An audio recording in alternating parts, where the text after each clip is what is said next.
Pharsa. They take the Arlet as well, so you ignore the 1v1 matchup and look at the bigger picture. I'm liking this from Nepal. It's a pretty, I would say, straightforward draft. Has pretty clear win conditions, and if they want to kite, they can, because they can punish once Indonesia overextends, Earthen Rampart, separate the fight, and then go in with the tech charge. And then there's a lot of follow-up with the Arlet, as well as the damage coming in from the Granger, as well as the Lunox. A pretty straightforward draft to play for Indonesia. Finishing up, do you want to go for something like a Claude just to win out the lane, going up against Granger? You already have enough damage, so you can go for double fighters, but yeah, Kabuki does like to carry, right? I don't see why not. It's not the easiest to catch too. Yeah. If you run the Purify, then it's an extra layer of defense. They go for the Terizla. Ooh. Okay, so is this a Urena's gold? I think it's a Terizla goal. Wait, it is a Urena's goal. Yeah. All right, so we did say that they have a bag of tricks that we haven't seen yet. I mean, I did shout out the Terizla for normal bullets. That's bullets of dreams and spirits. Is that what it actually is? Like yeah. Meaning like he has things that's mystical, dream-ish. It's weird. He has superpowers. You would think he just has a cool gun. No, he has superpowers. I wouldn't put it past him, but though still, despite having Grok Baxia, they are not invincible to these early aggressions from Indonesia. They're gonna lose the XP crap too. Because I think I did see the story of him basically going inside someone's dream and assassinating someone there. Anyways, Witty goes forward and Bobe gets killed by Ezekiel. Good engage coming in from Witty. And Masarab taking a lot of poke damage from both Ezekiel as well as Witty. And Gunnigan is having a bit of trouble here going up against Kabuki. Kabuki is just stacking up his own stacks here. And Yaiko is going to have a very tough time against Kabuki, which is a first. Talk about the challenge of essentially having a, up against like Gato +1, lane priority is very hard to obtain. But not only that, Lunox's reach is slightly shorter than Yehescu on the Pharsa. So, and she's very fragile, right? We saw Yehescu just blow her up with the help of Witty.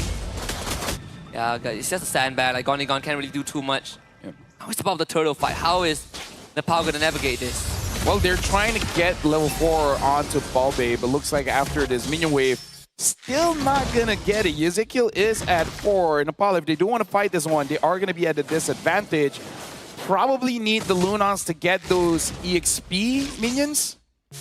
Looks like might be able to get it. Masarab, you gotta use the Earthen Rampart to try and reset a turtle. Look at Iran, flickers out. Yep. It looks like gets caught by Bobe. Bobe will find it. Turtle goes over to Joe regardless. Witty in no man's land. He's waiting for the level 4, the AOG. Can he get it in time? They're going to try and stop it before he does. He hits level 4, but goes down to Masarab. Yep, Nepal is starting off quite well here. Again, kind of like doing what they want to do earlier, which is wait for Indonesia to be out of position and then deal the damage there. Iran was the first casualty, and then Witty was split away from his team, and that's where Nepal really capitalized. I mean, all things considered, even though that this is a sandbag lane, Kabuki is just there to basically lock Gonnigan down. Eventually, once his Ranger gets his items, he's be able to start doing some pretty nasty damage. Until then, it's going to be up to Bobe to hold for now, hold the front, and be responsible for the output. Topside hybrid gone. And Witty gets jumped on again. Bobe with the Darkening, quick tectonic charge, but Witty heals up with the passive, and AOG's out. Witty the Wise escapes again, and Kabuki joins the fight. Masar gets hit by the boat. We have to flicker to safety.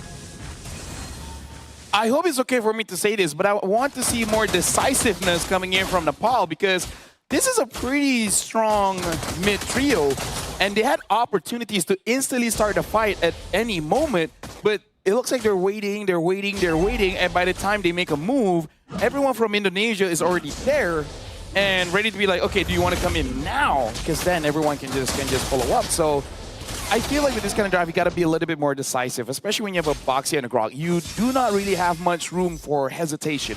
Yeah. It was a good attempt onto Witty. He didn't even have Revitalize just now. It's just the passive Q that gave him enough room to channel the ultimate. Kabuki now gets the Oracle, so he's never going to go down here. Gonnigan again, locked in his lane. And Kabuki gets to move first and get info for his team. And can even now start proxying the wave in between turrets. Well, they're camping the bush here. Weedy gets caught. It's on a charge as well. And now Ezekiel with the feather airstrike.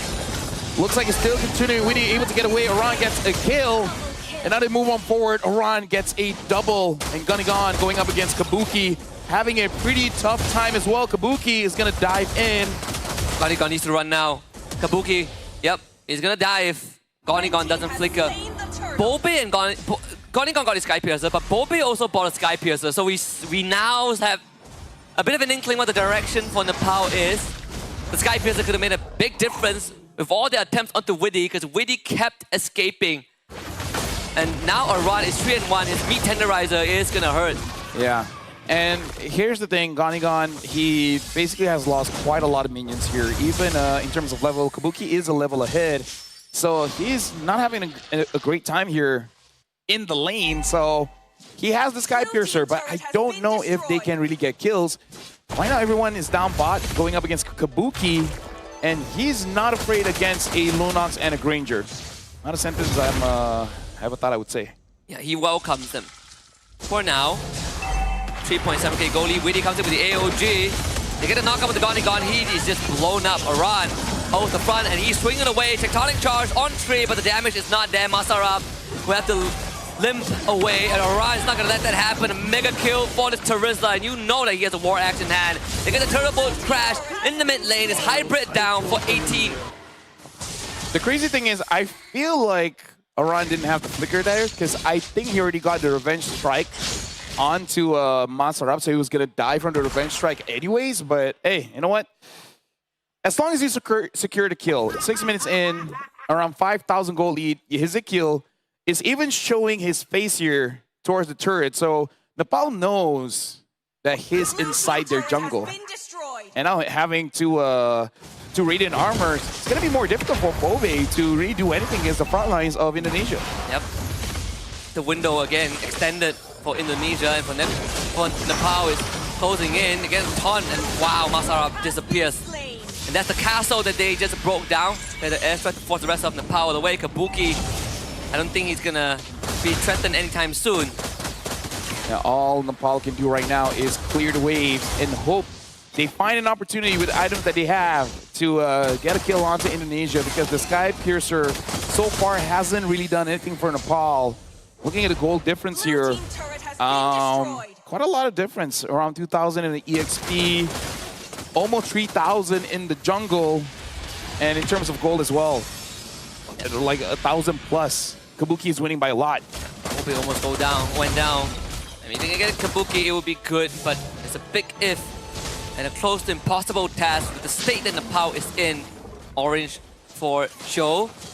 Bottom tier 2, they really defended, they did clear it out, but Indonesia essentially got the Nepal in a chokehold, right? One good fight, Oran has the flicker ready. Watch out for the penalty zone, because I feel like Oran is itching for some sort of engage. Heskill forces Nepal away with the feather airstrike, and they'll get them in tier 2. So Indonesia, they are taking it quite slow, not forcing too many fights. They're zoning everyone away, basically playing with more discipline instead of aggression. I mean, with that being said, they still have 8 kills here in about 8 minutes. This is the last turtle, which has expired now, has turned into a Lord. Indonesia, they can try to get a Lord and end it now, or if they want to wait a little bit more, wait for 12 minutes. And I feel like at that point they can get a kill. Speaking of, Kabuki, wow, going to target the hybrid. Actually gets out with a Purify, and Oran just flattens Gani. Nothing much can be done by Nepal. Hybrid will try, but he'll be turned into a statistic by Yehescu as Joe solos the Lord. 8.5 minutes in Indonesia, at 10k ahead. Imagine if Indonesia is like, hey, Widdy, do you want to try solo? I mean, he's like, I got concentrated energy, I'm ready. Yeah, Box can do it. Boxer can do it, why not me? Yeah. Okay, because he's building tank items. Imagine there will come a time when Gatot builds damage in Rome. I mean, it has happened. In ranked games. In ranked games. Sky Piercer concentrated. Yep, glowing one. Glowing one, yeah. Yeah, stuff. 11k lead now. Kabuki with the Dom Eyes. Lord from top, all wave synced up. Perfect scenario for ending here. I was surprised Oran didn't go for War Axe with the Hunter Strike. Oh yeah, I thought he would go War Axe Hunter Strike. Like, he can go BOD and I wouldn't blame him. Final slash, only on the Witty. Witty eats it up, look at that.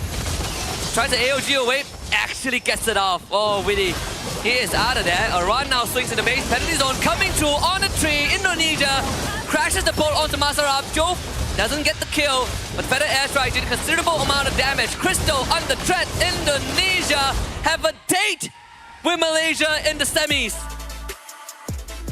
This is Indonesia.